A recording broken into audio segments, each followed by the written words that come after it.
Boa tarde a todos. Hoje, dia 1º de julho, a 19ª aula com o tema A Terapêutica Espírita, e a leitura inicial traz o tema Visitação a Doentes. A visita ao doente pede tato e compreensão. Abster-se de dar a mão ao enfermo quando a pessoa for admitida à presença dele, com exceção dos casos em que seja ele que tome a iniciativa. Se o visitante não é chamado espontaneamente para ver o doente, não insistirá nisso, aceitando tacitamente os motivos e manifestos que lhe obstam semelhante contato. Toda conversa ao pé de um doente exige controle e seleção. Evitar narrações ao redor de moléstias, sintomas, padecimentos alheios e acontecimentos desagradáveis. Um cartão fraterno ou algumas flores, substituindo a presença na hipótese de visitação repetida em tratamentos prolongados, constituem mananciais de vibrações construtivas. Conquanto a oração seja a bênção providencial em todas as ocasiões, o tipo de assistência médica em favor desse ou daquele enfermo solicita apreço e acatamento. Nunca usar voz muito alta em hospital ou em quarto de enfermo. Por mais grave o estado orgânico de um doente, não lhe será impor vaticínios acerca da morte, porquanto ninguém na Terra possui recursos para medir a resistência de alguém. E para cada agonizante que desencarna, funciona a misericórdia de Deus na vida maior, através de espíritos benevolentes e sábios que dosam a verdade em amor, em benefício dos irmãos que se transferem de plano. Toda visita a um doente, quando seja simplesmente visita, deve ser curta.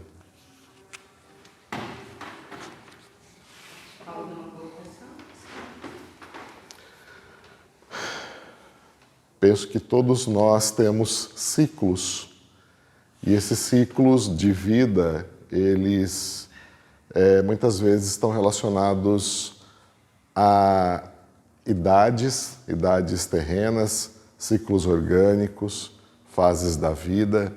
Muitas vezes uma doença acomete uma pessoa mais cedo, outras mais tarde, mas a benevolência e a misericórdia tem que estar nos cercando para que nós tenhamos, sim, esse olhar muito mais do que um lado de uma caridade constituída de uma obrigação, seja uma caridade que seja um ato de humildade e de amor. Cada um tem o seu momento, e esses momentos nós não os conhecemos, nós não sabemos, mas façamos pelo outro aquilo que gostaríamos que fizessem por nós. É isso. Que a visita ao doente não seja apenas uma etiqueta social, né? E sim uma oferta da verdadeira caridade, né? Sim, exatamente. Obrigada, Marcelo. Nós vamos iniciar a nossa aula de hoje, uma leitura comentada, como em geral nós não fazemos, mas é importante acompanhar essa leitura pela fala da terapêutica espírita. Então, eu vou ler uma primeira parte do texto e nós comentamos. A terapêutica espírita. Pergunta Allan Kardec aos espíritos: o homem pode gozar na Terra de uma felicidade completa? Vocês acreditam nessa felicidade completa? Isso ocorre para nós seres humanos aqui na Terra? Depende de como você observa e enxerga a felicidade. Eu, de algum tempo para cá, tenho enxergado ou acreditado que a felicidade é o caminho e não o objetivo. Bom aprendizado, porque o que você entende? Quer que eu repita a pergunta? Sim. O homem pode gozar na Terra de uma felicidade completa? Não. A espiritualidade nos diz que não, tá? Pois a vida nos foi dada como prova ou expiação. Mas desse caminho, depende abrandar os males e ser tão feliz quanto se pode ser na Terra. Ontem eu estava comentando que algumas vezes a gente, nesse caminho que chamamos agora, e entendemos agora que para a vida a caminhada é a felicidade, que muitas vezes nós nos entendemos injustiçados, perdidos, que nós não estamos tendo o que merecemos devidamente, né?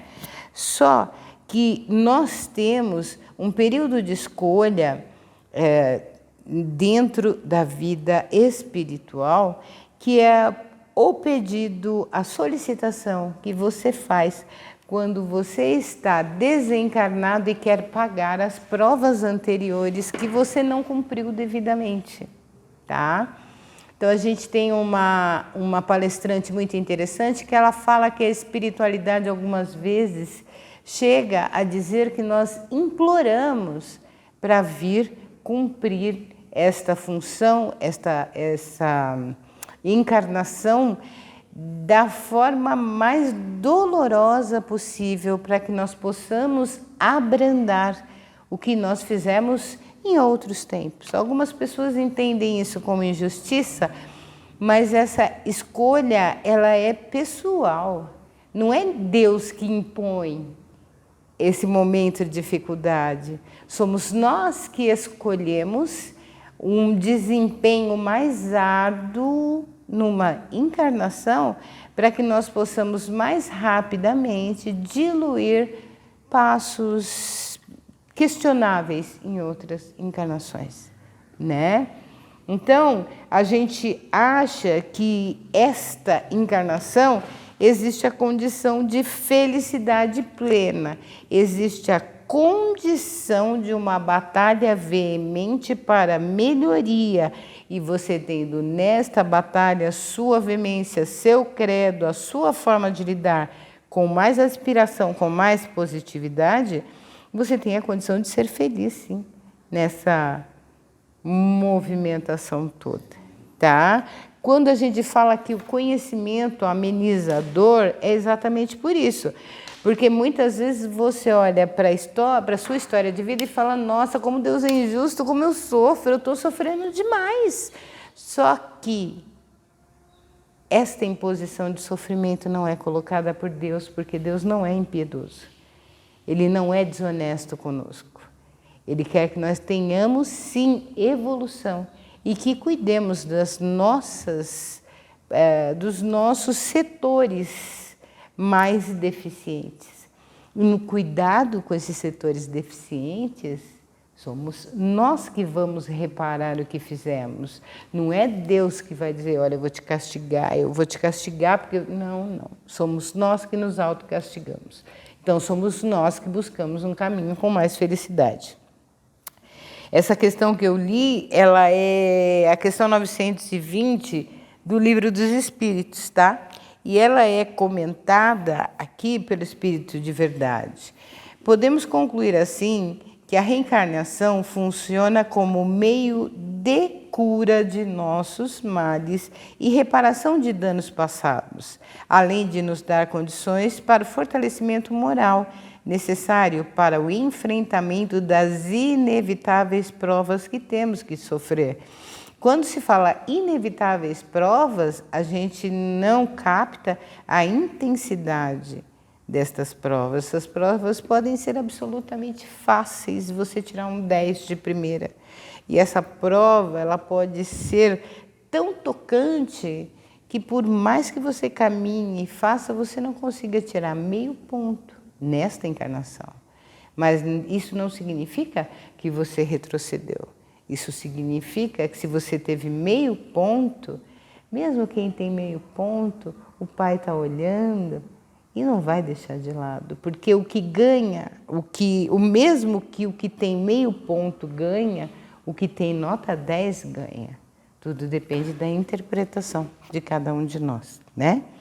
A doutrina espírita explica-nos que todas as infrações que cometemos contra as leis divinas são causas de muitas doenças, desequilíbrios e sofrimentos. Então, assim, nós temos nas leis divinas a lei da destruição, e oposta a ela vem a lei, não é do conhecimento, é a lei da evolução, tá?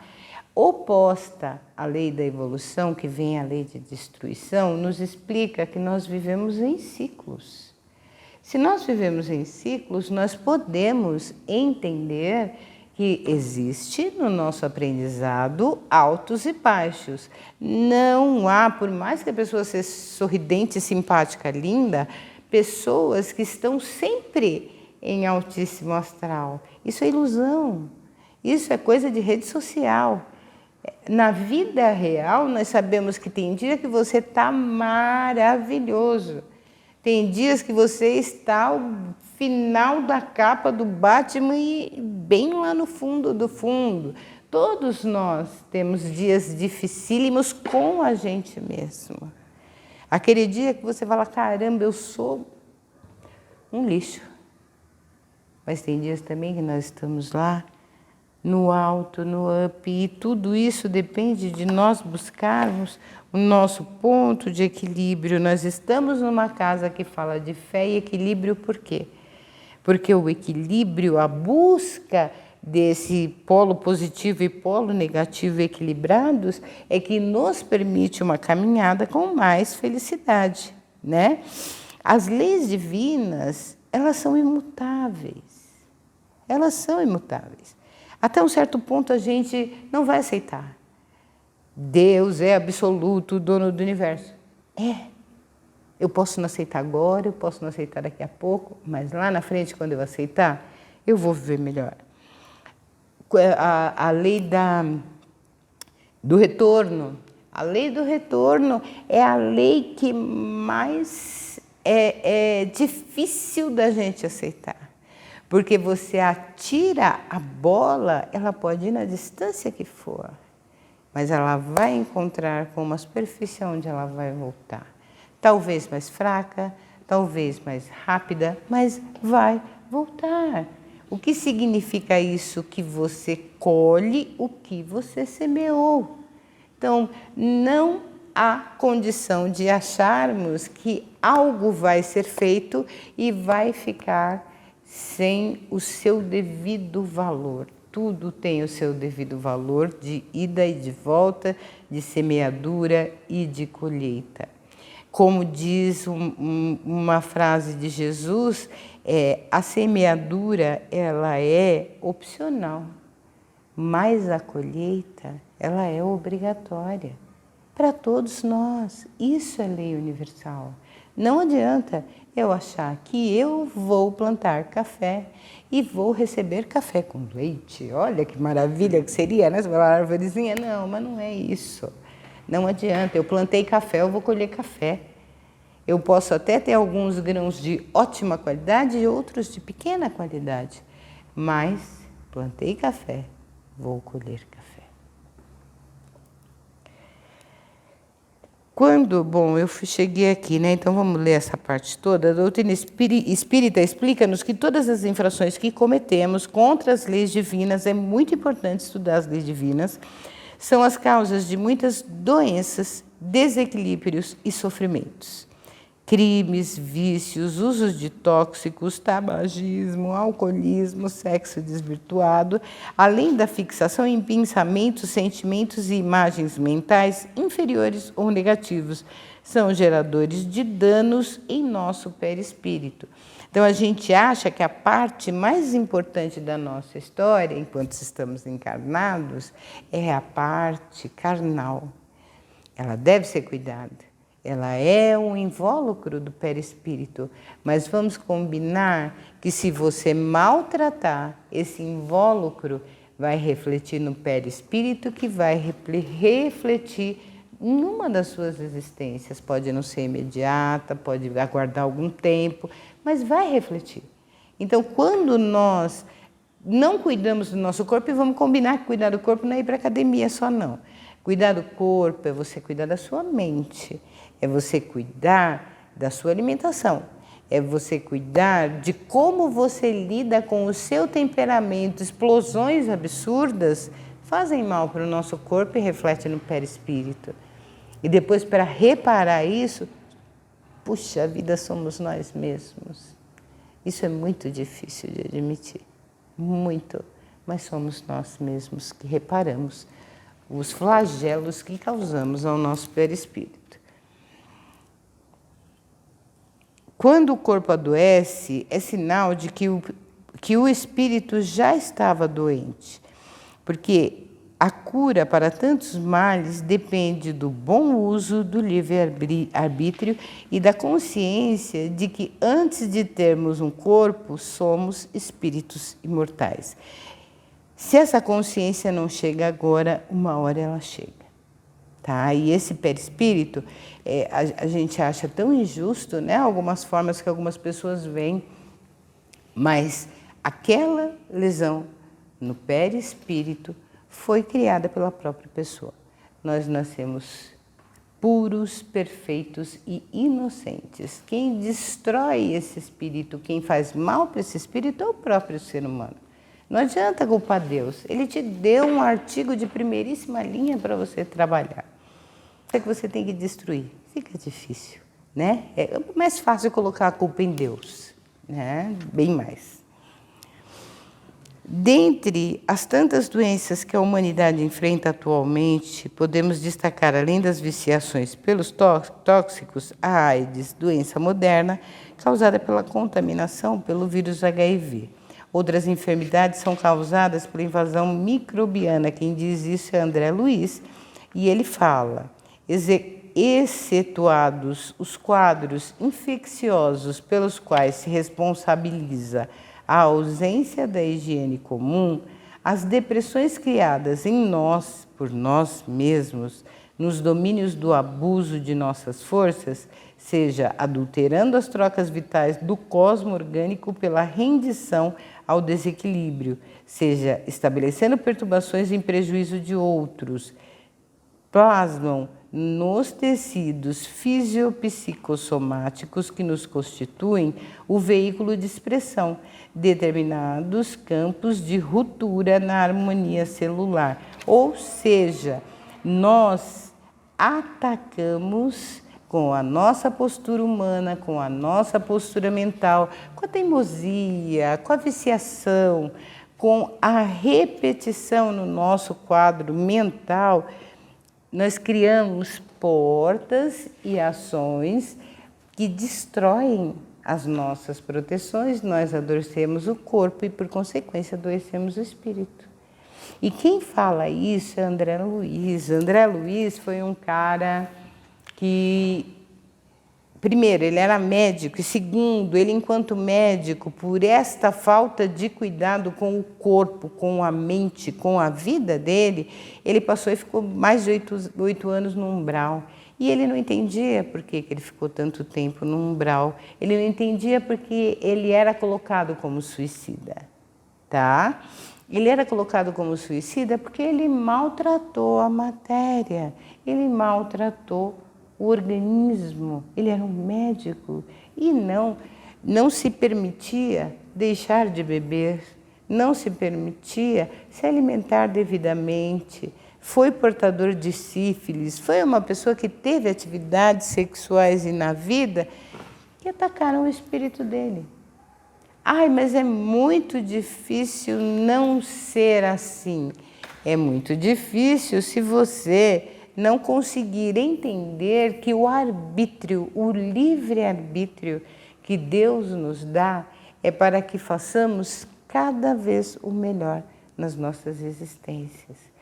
Esse arbítrio, algumas pessoas utilizam para autodestruição, para destruição de terceiros, para suicídio, para influenciação. Deus deu uma vida para cada um, para que cada um cuide bem dessa vida, né? Muito bem, aliás, porque é o que a gente merece e precisa.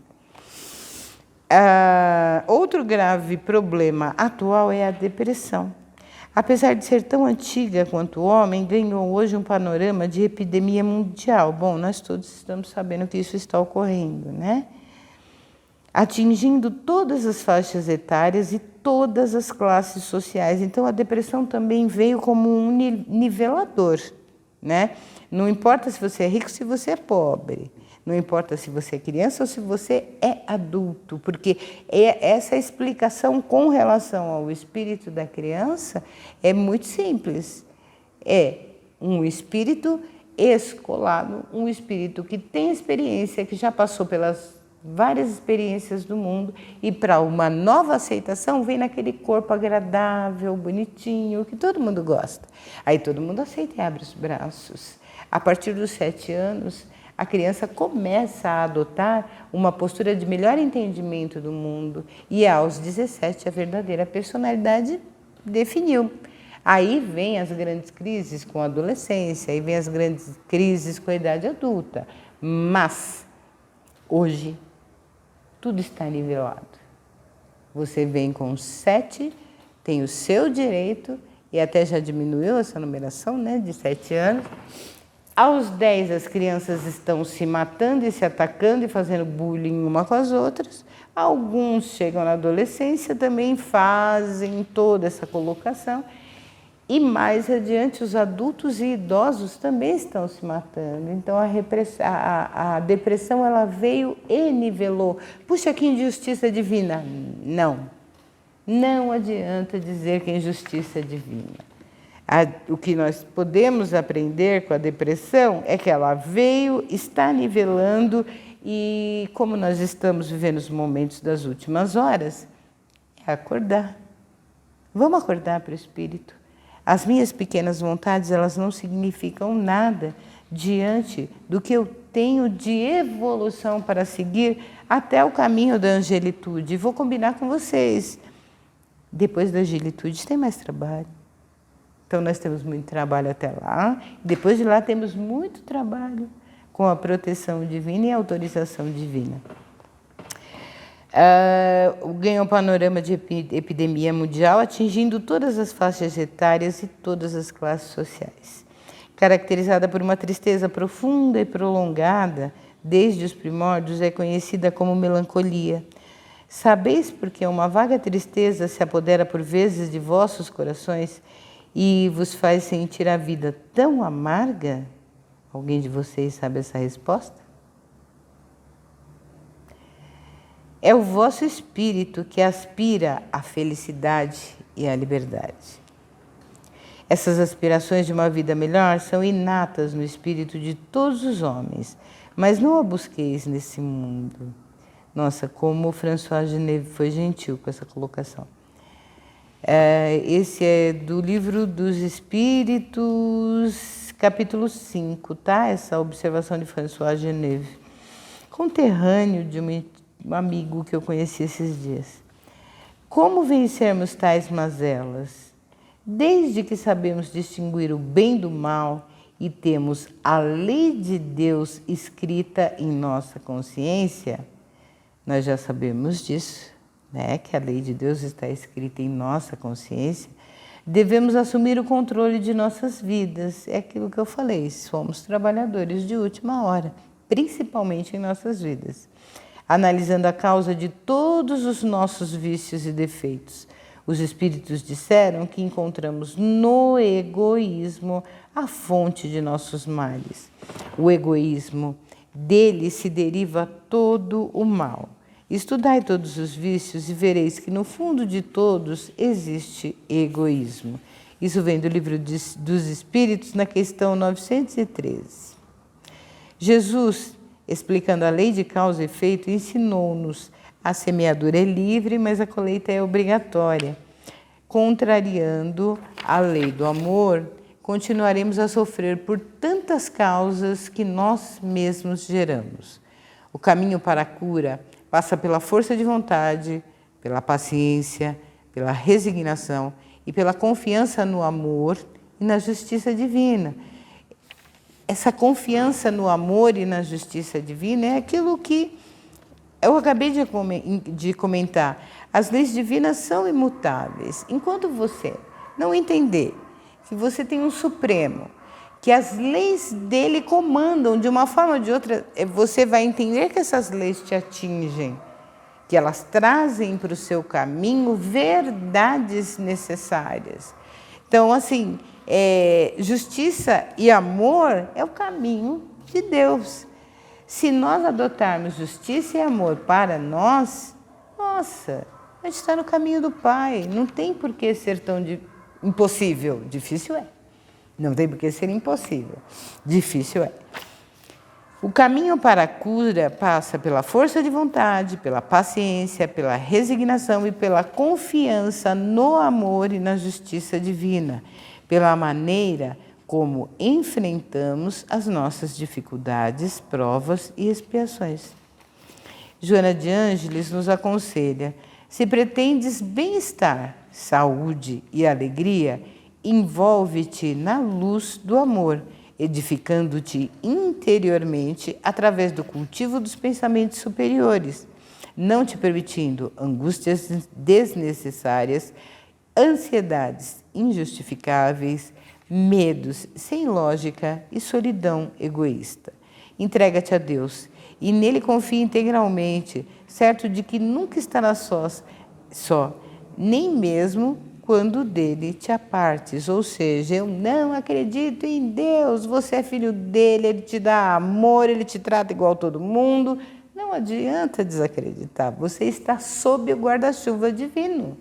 Ele te ama, te cuida, mesmo que você seja rebeldinho. Uma hora as coisas encaixam, né? E aqui, quando Joana de Ângeles fala cultivo de pensamentos superiores, porque muitas vezes a gente entra naquele padrão que a gente estava comentando lá embaixo. Você me fez, eu vou me vingar de você. Se você tem a faca e o queijo na mão, se você tem a forma, você vai querer se vingar. Problema, quem vai pagar? Você. Ai, mas é injusto. Não, a lei divina cobre a mim e cobre também aquele que acha que tem o direito de fazer comigo. Pode ser que o resultado não venha a minhas vistas na hora que eu quero, mas é na hora que a vida daquele ou que a minha própria vida merece esse reparo. Então, a gente, com a lei divina, exercitando a lei divina, nós conseguimos muitas coisas, tá? Angústias desnecessárias, antecipar o sofrimento, antecipar a dor. Nós não precisamos disso. Tudo a seu tempo, sob a luz do Pai. Ansiedades injustificáveis, medos sem lógica e solidão egoísta. Às vezes nós nos excetuamos do mundo. Este mundo, né? É só no exercício que a gente aprende. Eu, pessoalmente, gosto muito de estar, profissionalmente isso para mim já é mais difícil, mas no mundo, no dia a dia, aquele ar, aquelas pessoas, tudo que eu tenho a avaliar, do que eu tenho e do que eu não tenho, mas não apenas como um comparativo pobre, sim como experiência de vida. Isso é muito necessário, você conseguir olhar o outro, conviver com o outro e ter a empatia, muitas vezes. Eu não gosto muito do Gabriel, mas eu preciso entender o Gabriel. Entender porque ele faz A ou B que eu não gosto. Sabe o que vai acontecer? Eu vou ver que muita coisa do Gabriel está em mim e eu reconheço. Ai, por isso que eu não gosto. Mesma coisa eu digo no Marcelo. Não gosto do Marcelo. Mas por que eu não gosto? Porque tem muita coisa nele que eu reconheço em mim. Se eu reconheço em mim, é porque eu tenho que trabalhar. Então, estas nossas avaliações, elas são importantíssimas. Entrega-te a Deus e nele confia integralmente, certo de que nunca estarás só, nem mesmo quando dele te apartes. Esse livro, essa frase, né, vem de Vitória sobre a Depressão, de Valdo Pereira Franco, um médium que psicografa os livros de Joana de Ângeles, que é assim uma super pensadora, uma filósofa espiritual. Capítulo 30, certifiquemo-nos depois disso, que o que nos resta dizer? Se Deus está conosco, quem estará contra nós? Essa é bíblica. Versículo 8, capítulo 8, versículo 31. Bíblia de Jerusalém, segunda impressão. Romanos, capítulo 8, versículo 31, tá? Então, aqui nós temos umas questões, né, que estão dentro do que nós explicamos, que seria por que o corpo adoece quando o espírito está doente? Ou qual a contribuição do espírito para a cura dos vícios e doenças? E por último, por que o egoísmo causa nossos maiores sofrimentos? Algum dos senhores tem vontade de responder essa questão? Pode tomar aqui, ó. Não, para você. Muito obrigada. Repete a pergunta. Por que o corpo adoece quando o espírito está doente?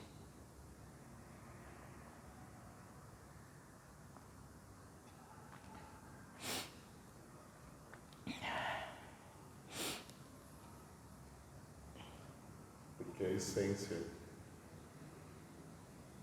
é como uma doença física que se manifesta de dentro para fora. As doenças crônicas são assim, as doenças autoimunes são assim, elas vêm de dentro para fora, porque houve um mecanismo de desregulagem, melhor dizendo, de algum item que pertence ao seu sagrado. Todos nós temos conceitos, temos valores, temos crenças e muitas vezes nós colocamos essas crenças à prova, né? Nós colocamos isso tudo em xeque, digamos assim. Muitas vezes nós deixamos de nos respeitar para atender outros chamados externos, vamos dizer assim. E isso causa essa ruptura. Então surgem doenças como essas que eu citei. Né? Então o corpo fica doente porque ele acaba sendo um reflexo do seu interior. Do que toca realmente o espírito, exatamente. né? Então você tem uma hipertensão porque você tem uma circulação de sangue que é ou deficitária ou ao contrário, superavitária, ou você tem uma doença autoimune que todos nós desenvolvemos, que muitas vezes algumas pessoas desenvolvem em função de uma entrega indevida. O Então, diabetes tem esse fundo. Profissional, para uma situação de relacionamento, para uma situação de família, para uma situação sua, né, de você não se entender, ou não se conhecer, ou não se respeitar, ou não se colocar no mundo. Penso que seja isso. Tá. O Marcelo passou de uma forma muito importante, né? Por que nós adoecemos? Nós adoecemos o espírito, nós adoecemos a partir de... Vamos de uma forma bem simplista. O diabetes, né? A grande explicação do diabetes é o excesso de amargura. Aí o sangue, o organismo retém todo aquele doce para nivelar a amargura.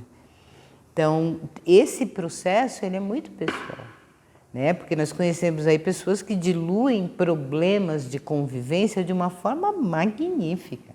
Não trazem problemas de saúde nenhum para si. Mas quase nenhum de nós tem esse preparo para lidar com estas questões sem gerar um adoecimento espiritual que obrigatoriamente vai refletir no corpo. A medicina psicossomática, a medicina ortomolecular, a medicina chinesa, todos eles sempre explicaram que a grande forma de adoecer é você, primeiro, magoar-se, entristecer-se, aí você adoece o corpo. O fundamento do câncer, muitos dizem que já está aí para todos, é que ninguém quer enxergar, né? Porque existe uma indústria farmacêutica a ser mantida, existe aí muitos tópicos da medicina a serem mantidos, mas já há médicos espíritas, não estou dizendo que a prioridade é do espiritismo, mas já há médicos espíritas que entendem que a automedicina vai ser a grande aplicação e que os médiums, os médicos, eles num trabalho mediúnico podem ajudar a equilibrar o ser humano, né? Então, assim, tem muitas explicações que a gente se priva, mas elas são reais, porque elas fazem parte das leis divinas. A gente pode não querer acreditar porque está dentro do invólucro, mas cabe olhar para isso tudo, né? Eu tenho...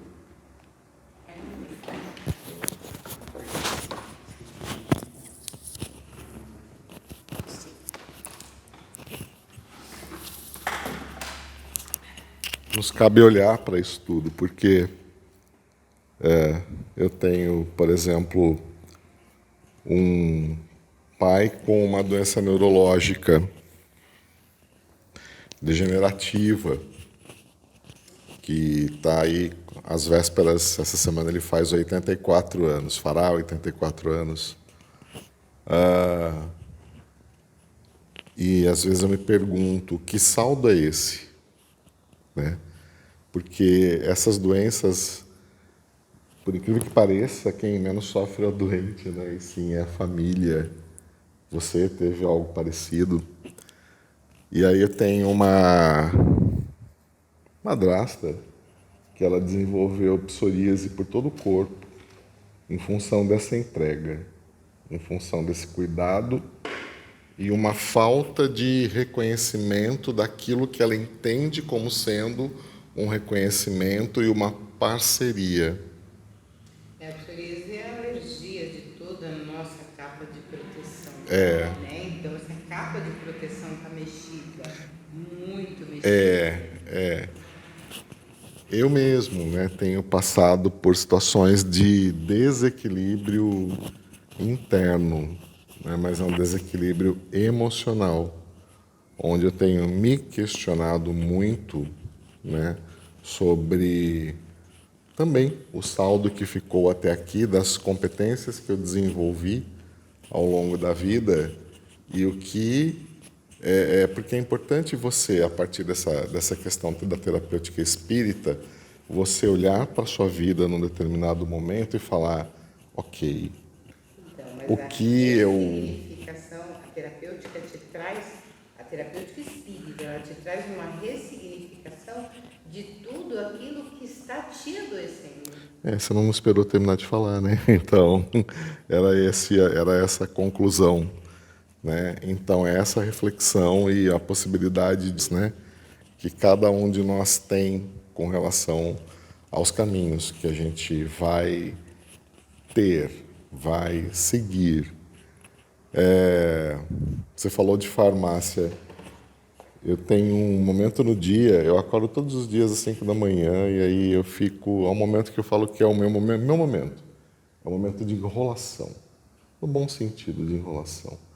Eu fico, enquanto o café está passando, eu estou ali no celular vendo aqueles vídeos curtos, né? Aí hoje veio era de um quadro de humor até, de farmácia. Aí a pessoa chega e fala, olha, eu estou com depressão, que remédio você tem? Aí ele olha, fala assim, vou te contar uma fofoca.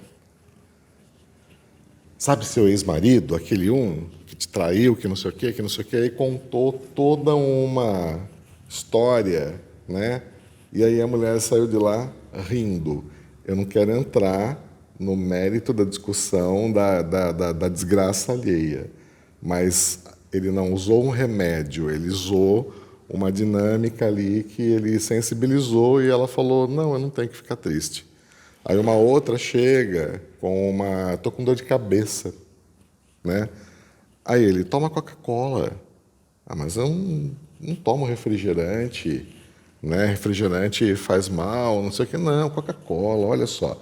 Dá até para você pensar pra você relaxar um ASMR. Você coloca aquela coca, aquela espuminha fazendo no copo, né? E isso vai melhorar a sua dor de cabeça. A indústria farmacêutica não quer que você melhore, né? Ah, não, mas eu tô com dor de cabeça e tô com essa ressaca toda. Ah, é? Então tá, vou te dar um remédio que é muito bom, que a minha mãe sempre receitou. Aí, claro, né, com as questões de internet, ele joga um balde d'água na cara dela. Aí ele olha para ela assim, passou, ela, não é que melhorou? Então, acho que até o humor nos faz refletir sobre situações como essa, né? Porque que entrega que a gente vai dar da gente, quanto a gente vai entregar do nosso corpo para isso, né? O que eu quero? Será que vale a pena eu rir de uma situação alheia, como a gente riu aqui dos nossos erros no começo, né? Erros de leitura, ou eu vou me entregar num sentido de desenvolver e potencializar algo maior em mim, né?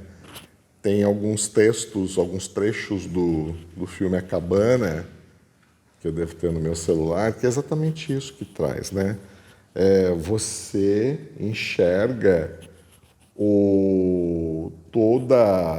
você enxerga Deus pelo ponto de vista do seu sofrimento.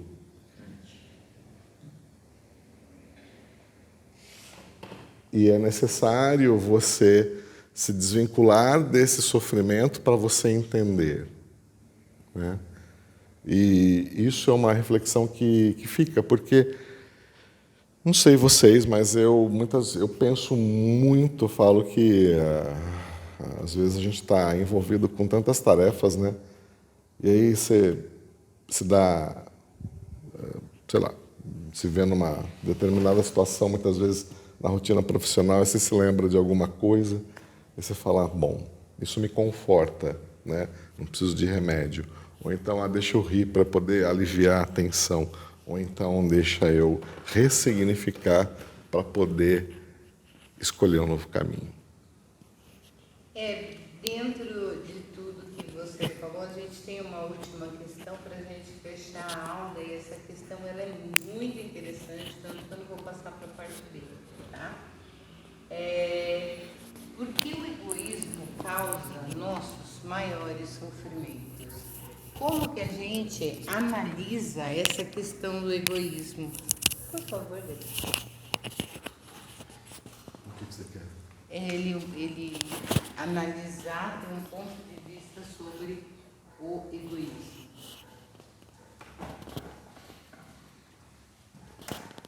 Através, né, da terapêutica espírita. Né? Bom, eu acho que é breve, né? A parte do egoísmo, a gente pode perceber sobre um ponto da ótica do que o Marcelo trouxe. O sofrimento, ele se torna um sofrimento quando a gente renega ele. O fato da gente negar algo que está dentro das leis de Deus, como você trouxe, e faz parte do que a gente construiu enquanto seres no processo de reencarnação, de evolução, porque a reencarnação ela só tem um único propósito, evoluir. E evoluirmos para adquirirmos consciência. Logo, se tudo que passamos na vida é um processo natural e nós não aceitamos, estamos sobre a ótica do egoísmo. Do que não queremos para nós, mas faz parte da natureza, né? Deus é misericordioso, mas o que é misericórdia para nós? É uma entronização, né? É uma entronização, que é o que o Marcelo trouxe, é como você vê, né? E aí o que Kant fala, né? Sobre a sua volatilidade, me fugiu a palavra? Volatilidade, né? Do ponto de vista do que você constrói é o que você vai enxergar, é a partir da sua experiência. E aí então temos que passar por essa experiência. O egoísmo do não quero, O egoísmo seria você se situar, ou seja, eu posso escolher o que eu quero para mim, mas para me escolher eu tenho que ter consciência do que eu escolho.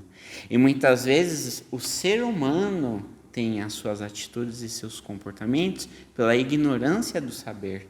E só vamos superar essa ignorância quando passarmos por essa situação, ainda que fazendo algo não tão lícito assim, mas às vezes é importante para algumas pessoas passar por algumas questões, por exemplo, as paixões, né? Hoje mesmo, na Federação de Manhã, a gente fez uma oficina olhando a ótica da ilusão, a ótica do viver com simplicidade.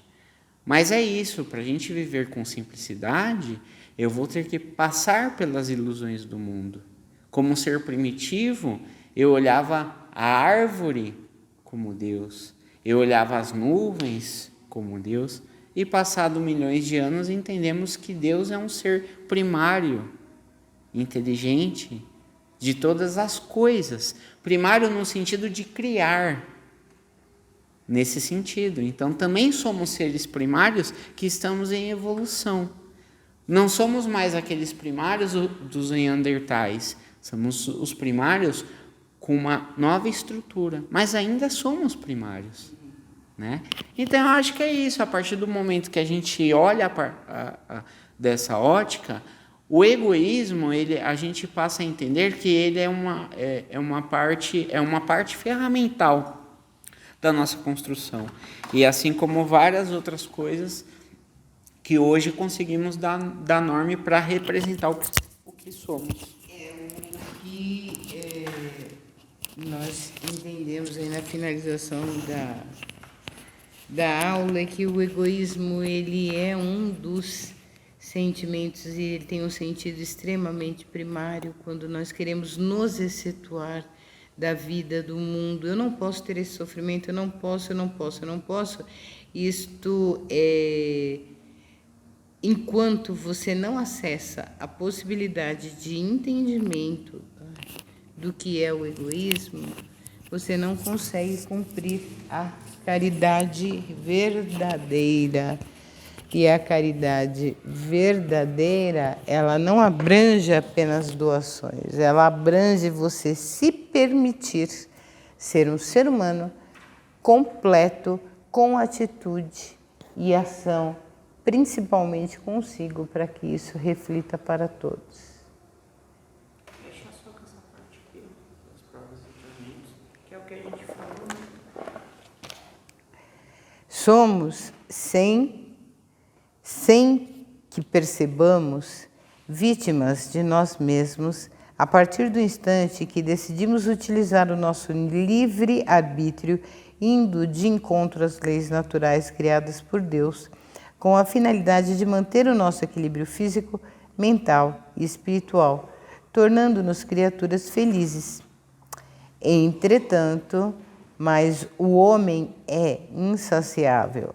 A natureza lhe traçou o limite de suas necessidades na sua organização, mas os vícios lhe alteraram a sua constituição e criaram para ele necessidades artificiais. Essa parte explica a parte B. Bom, com esse raciocínio nós finalizamos a leitura comentada de hoje, né? E na próxima semana nós passamos para a 20ª aula, que é a Gênese. Muito obrigado a todos que estiveram presentes. Vamos fazer a nossa oração de fechamento e agradecimento para estarmos juntos novamente na próxima semana. Querido e amado Mestre Jesus, agradecemos pela oportunidade que nos foi dada de diálogo, aprendizado, conhecimento, assimilação e reavivamento das leis universais que já se encontram na nossa consciência. Agradecemos por saber que o conhecimento sempre amainará a dor, sempre diminuirá o nosso sofrimento, porque quanto mais conhecemos, mais nos aproximamos de Ti e mais nos tornamos filhos com melhor condição nesta caminhada. E viver esta caminhada com felicidade pode nos trazer aí um acesso muito mais poderoso até Ti, Pai. Agradeço a todos os presentes, peço às entidades de luz que encaminhem os desencarnados que aqui estiveram presentes para o aprendizado necessário, pois o conhecimento diminui a dor. Agradeço a presença dos alunos encarnados e fechamos com a oração que Jesus nos ensinou. Pai nosso que estais nos céus, santificado seja o vosso nome. Venha a nós o vosso reino e seja feita a tua vontade, assim na terra como nos céus. Que o pão nosso de cada dia o Senhor possa nos dar hoje, Pai. Perdoai as nossas dívidas, assim como nós perdoamos aos nossos devedores, e não nos deixeis cair em tentação, mas livra-nos de todo mal, pois vosso é o poder, o reino e a glória para todos sempre, Pai. Graças a Deus. Fé e equilíbrio em todas as direções.